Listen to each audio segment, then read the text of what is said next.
सही माना जाता है, या फिर मान लीजिए ड्रग एडिक्शन किसी ग्रुप के अंदर जो है बहुत पॉपुलर है और उस वजह से फिर इंसान जो है वो नॉर्मल नहीं रह पा रहा है, तो ऐसे में फिर उसका जो बिहेवियर है वो एंटी सोशल या अगेंस्ट द लॉ होने के पूरे पूरे चांसेस होते हैं।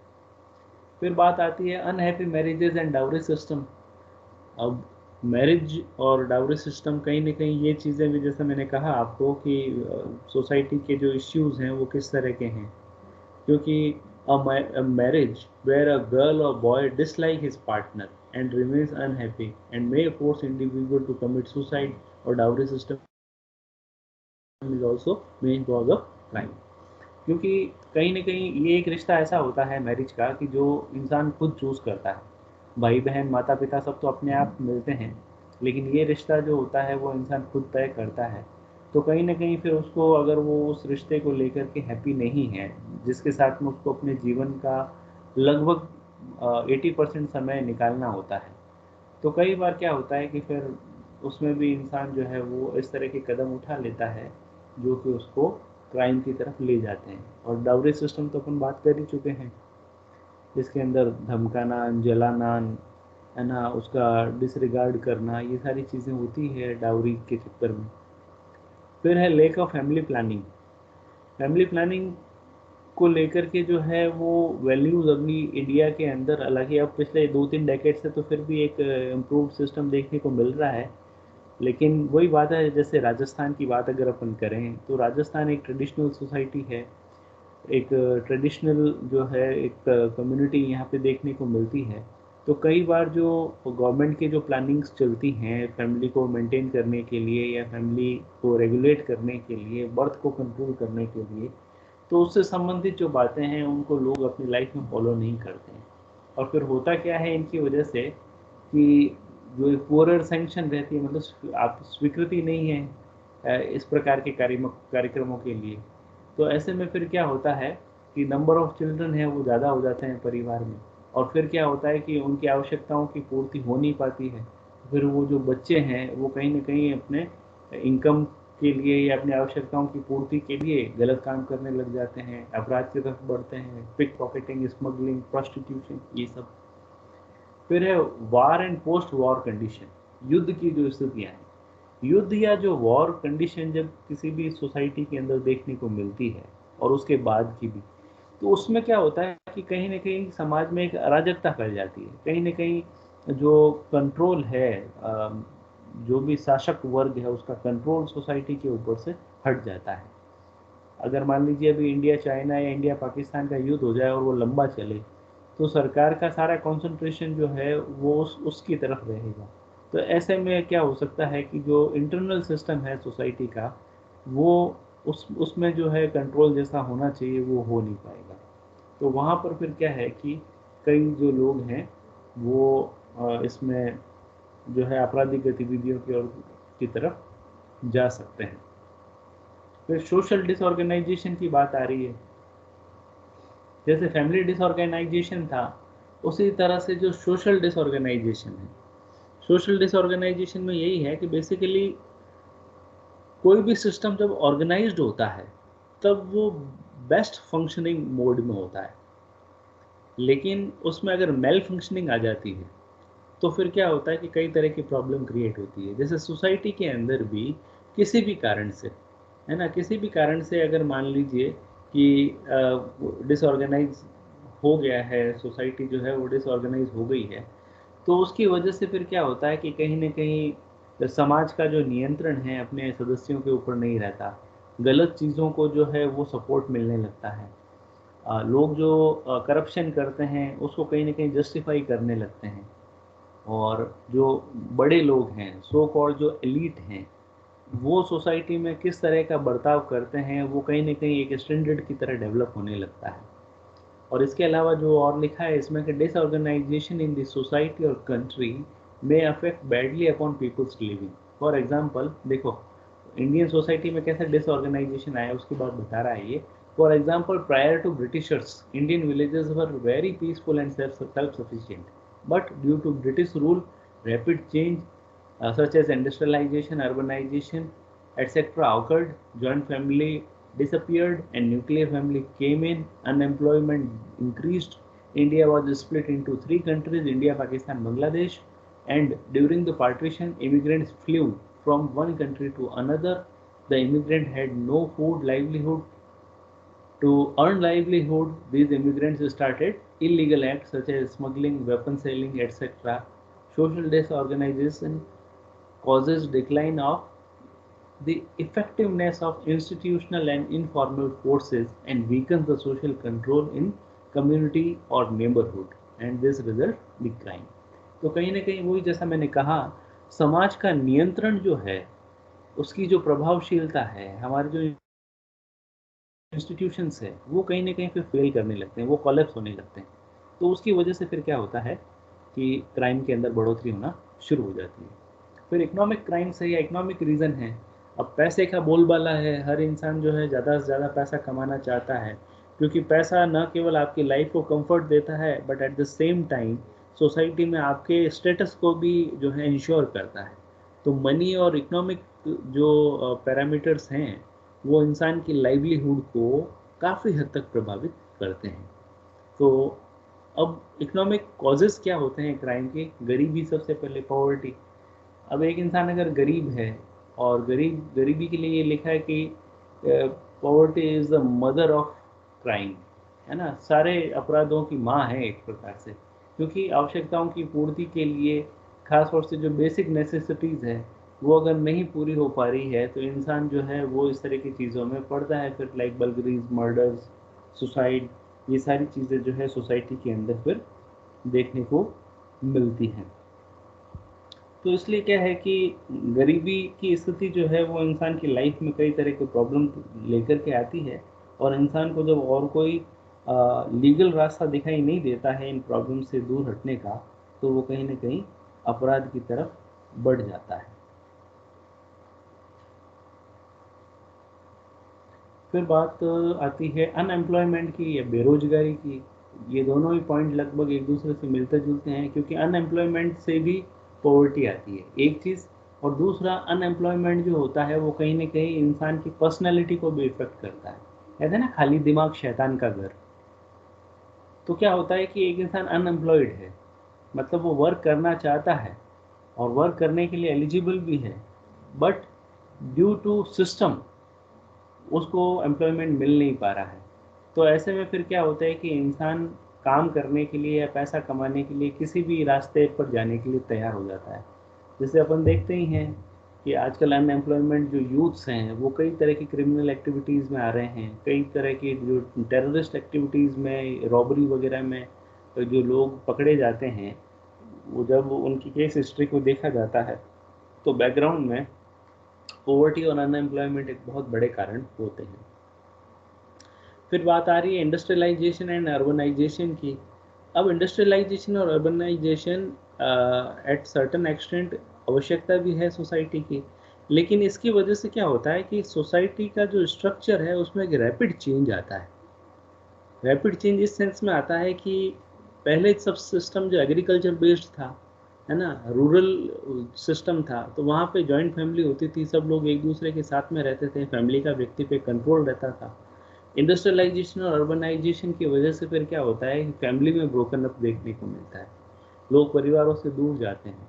तो ऐसे में जो एक प्राइमरी कंट्रोल फैमिली का होना चाहिए था, वो फिर लैक करने लगता है। और फिर क्या है कि फ्रस्ट्रेशन वगैरह भी रहती है, क्योंकि इस तरह के जो फील्ड है जहाँ पे काम करने में इंसान को अपने इनपुट का कंप्लीट रिवॉर्ड कई बार नहीं मिल पाता है, तो उसकी वजह से फ्रस्ट्रेशन वगैरह भी देखने को मिलती है, और अलग अलग तरह के लोगों के संपर्क में आते हैं। तो इसकी वजह से भी कई बार क्या होता है कि इंसान क्राइम और क्रिमिनल एक्टिविटीज़ की तरफ बढ़ जाता है। फिर साइकोलॉजिकल रीजंस हैं, माइंड और साइकी इंसान की है, वो किस तरह से जो है क्राइम को प्रभावित करती है या कारण बनती है। उसमें सबसे पहले है इंटेलेक्चुअल वीकनेस, यानी कि इंसान का माइंड अगर वीक हो, इंटेलेक्ट का लेवल उसके अंदर वीक हो, तो फिर क्या होता है, weak minded person tend to criminal activities very easily, क्योंकि उनको बहकाया जा सकता है, फुसलाया जा सकता है, उनको किसी इस तरह की एक्टिविटी के अंदर आराम से लगाया जा सकता है। तो intellectual weakness is the cause of crime.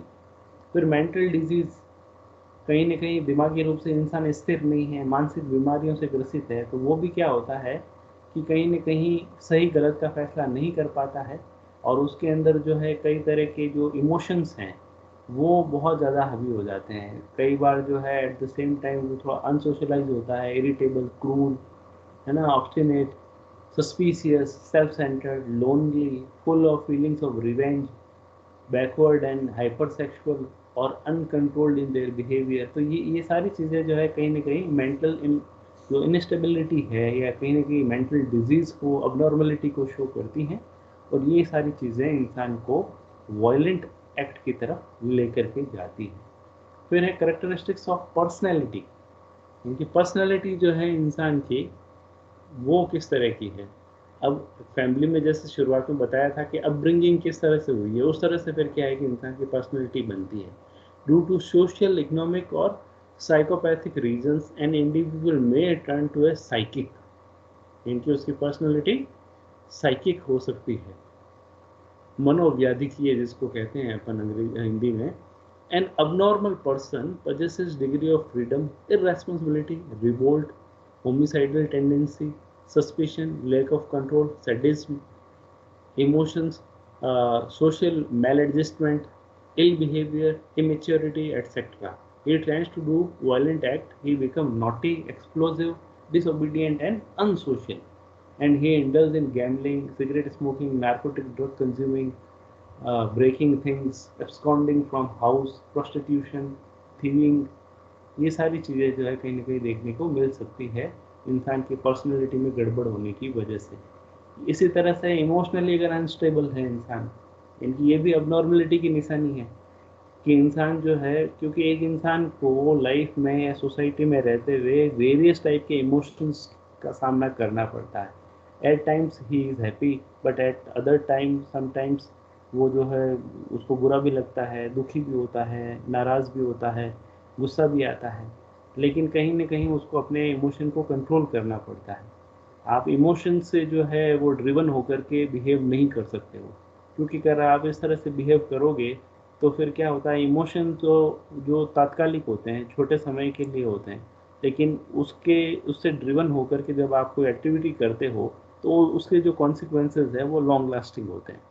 तो इसलिए क्या है कि इमोशन को बैलेंस करना भी बहुत ज़्यादा ज़रूरी होता है और जो लोग इनस्टेबल होते हैं इमोशनली, अपने इमोशन को नहीं कंट्रोल कर पाते हैं, तो इस वजह से भी फिर जो है वो क्रिमिनल एक्ट के अंदर देखने को मिलते हैं। फिर बायोलॉजिकल कॉजेज़ हैं। बायोलॉजिकल कॉजेज़ के अंदर ये बात कर रहा है जैसे mainly age, gender, hormones etcetera. Age में तो अब हालांकि एज तो कोई भी हो सकती है क्राइम करने वाले की, लेकिन जो डेटा अवेलेबल हैं उसके हिसाब से crime is more prominently committed by individual in the second और थर्ड डेकेड ऑफ लाइफ। 1 से 10 साल की उम्र में क्राइम होता नहीं है, जुवेनाइल होता है बच्चा, है ना, मतलब वो अगर क्राइम भी करता है तो वो जुवेनाइल डेलिक्वेंसी में आता है। और बाद में जो है मेनली जो सेकंड और थर्ड जो डेकेड है, मतलब 11-12 साल से लेकर के टीन एज से लेकर के फिर बाद में जो है 30 साल तक का जब वो होता है, तब क्या है कि उसके अंदर एनर्जी का लेवल भी उस वक्त हाईएस्ट होता है और जो बॉडी में जो चेंजेस आते हैं, और कई बार वो जो ऊपर अपन ने जो साइकोलॉजिकल रीजंस डिस्कस किए थे, वो इम्बैलेंसिंग भी यूजुअली स्टेबल इस टाइम तक हो नहीं पाती है। तो इस वजह से क्या होता है कि जो टाइम पीरियड है एज का, इसमें यूजुअली क्राइम कंपेरेटिवली ज़्यादा देखने को मिलता है। जेंडर की अगर बात करें तो on a whole male commit more crimes than when compare to females. Crime तो वैसे कोई भी कर सकता है, मेल फीमेल की बात नहीं है, लेकिन वही है जो डेटा अवेलेबल है और कहीं ना कहीं सोसाइटी के साथ में जो एक्सपोजर है या जो मेल डोमिनेट सोसाइटी है, एक सर्टन लेवल का फ्रीडम है जो कहीं ना कहीं इंसान को कभी कभी क्रिमिनल एक्टिविटीज़ की ओर ले जाता है, जो कि कंपेरेटिवली मेल्स में ज़्यादा देखने को मिलता है। बॉडी टाइप में कल अपन ने बात की थी कि भाई वो जो एक्टोमार्फ, मिजोमार्फ और एंडोमार्फ कल अपन ने बात की थी ना, उसमें जो डेविएंट बिहेवियर में, तो उसमें जो मिजोमार्फ या जो मस्कुलर बॉडी टाइप है, जो स्टॉकी एथलेटिक जो बिल्ड होता है जिनका, उन वो जो है जनरली ज़्यादा क्राइम करते हैं। तो जो बायोलॉजिकल एक्सप्लेनेशन है ये इसका। इसी तरह से हार्मोनल कोज भी बताया था कल जो इसमें यह है कि टेस्टोस्टेरोन हार्मोन जो है वो कोरिलेट करता है क्रिमिनलिटी से। तो अगर टेस्टोस्टेरोन हार्मोन का लेवल कहीं ना कहीं बढ़ा हुआ है तो ये देखने को मिलेगा कि क्राइम ज़्यादा देखने को मिल सकता है। इसके अलावा कल अपन ने वो बात की थी एक एक्स्ट्रा क्रोमोसोम की, तो ये बायोलॉजिकल रीज़न से। फिर बात आती है ज्योग्राफिकल रीज़न, लास्ट है ये।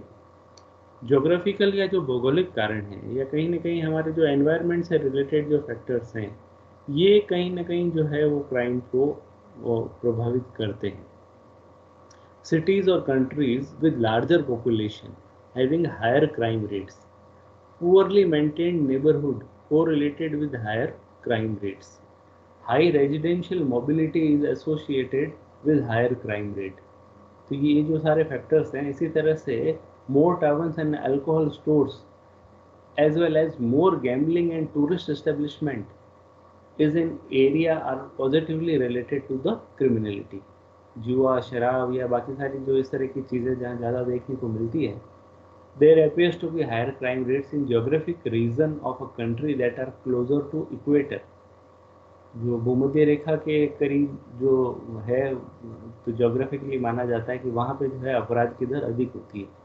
और अपने जैसे मैंने कहा कि in India state like Rajasthan is connected with international border, so smuggling, cross border terrorism and anti national activities related crime are seen here. फिर है टाइप ऑफ क्राइम।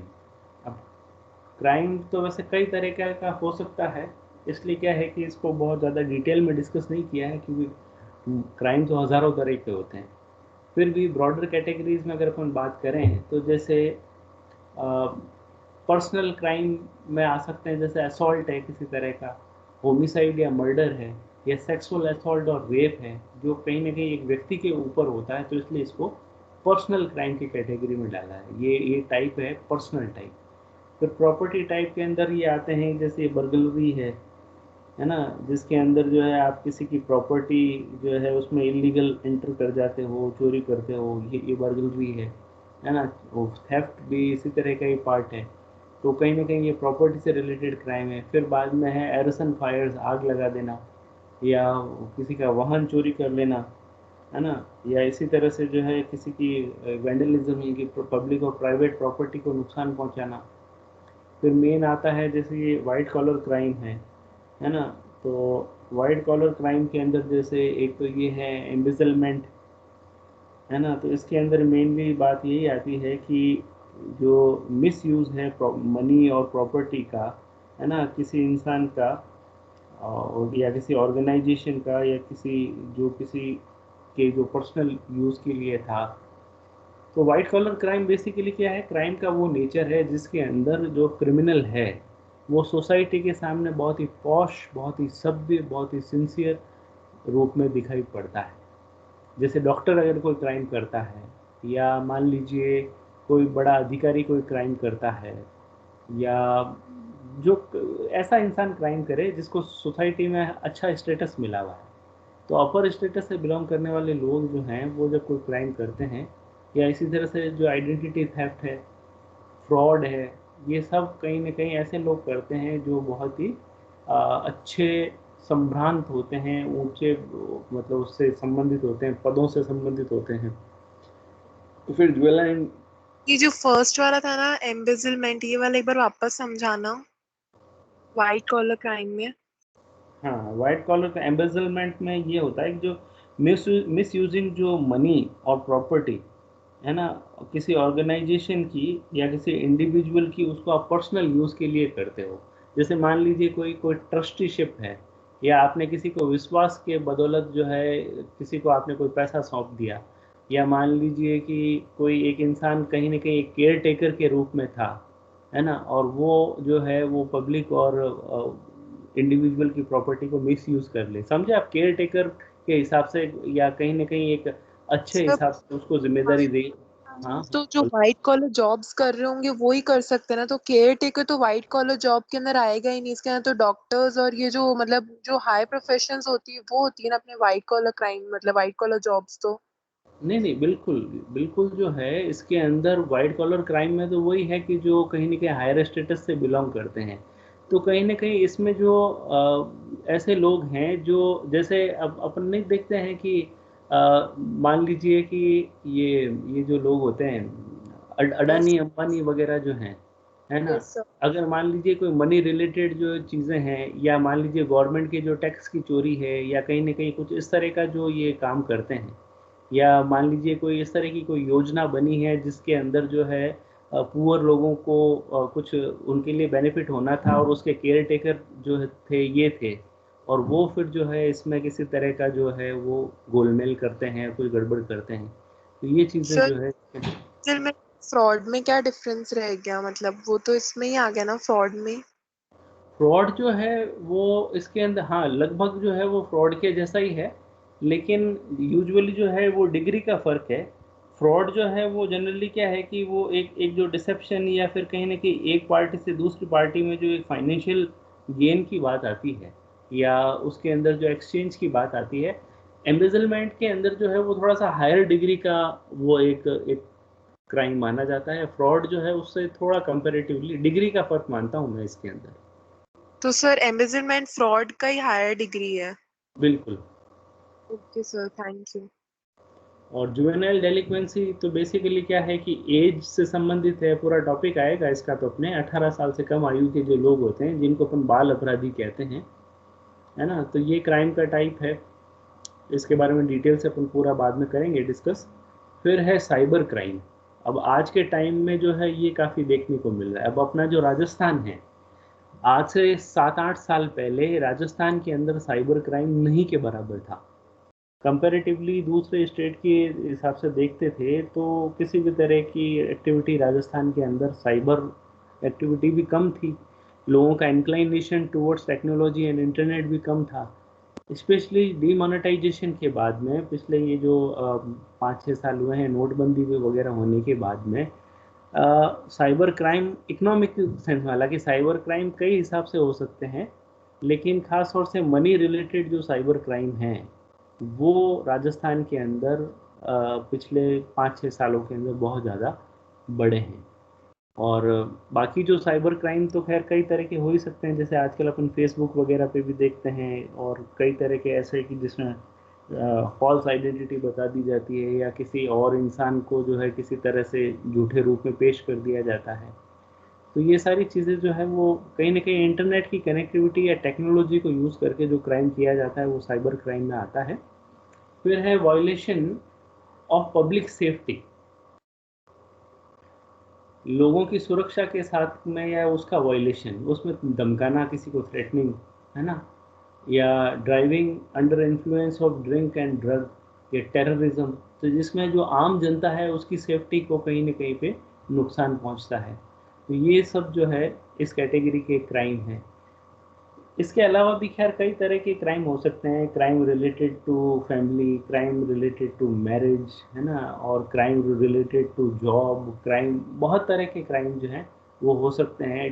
क्राइम जो है जो जिसको आप लोग इसमें भी पढ़ते होंगे लॉ के अंदर भी, सिविल जो क्राइम होते हैं वो, और जो क्रिमिनल जो इस तरह के जो ऑफेंस होते हैं अगेंस्ट स्टेट, अगेंस्ट इंडिविजुअल, तो ये क्या है, बहुत लंबी चौड़ी कैटेगरी है क्राइम की, जिसके अंदर बहुत बहुत जो है अपन इसको डिस्क्राइब कर सकते हैं। तो मेन मेन जो खास खास चीज़ें थी उसको अपन ने यहाँ पे लिया है। फिर एक कंक्लूजन है छोटा सा: a conceptual understanding of crime, criminology, elements of crime, stages of commission of crime, causes and types of crime will help in the crime investigation and will help the criminal justice system in the administration of justice.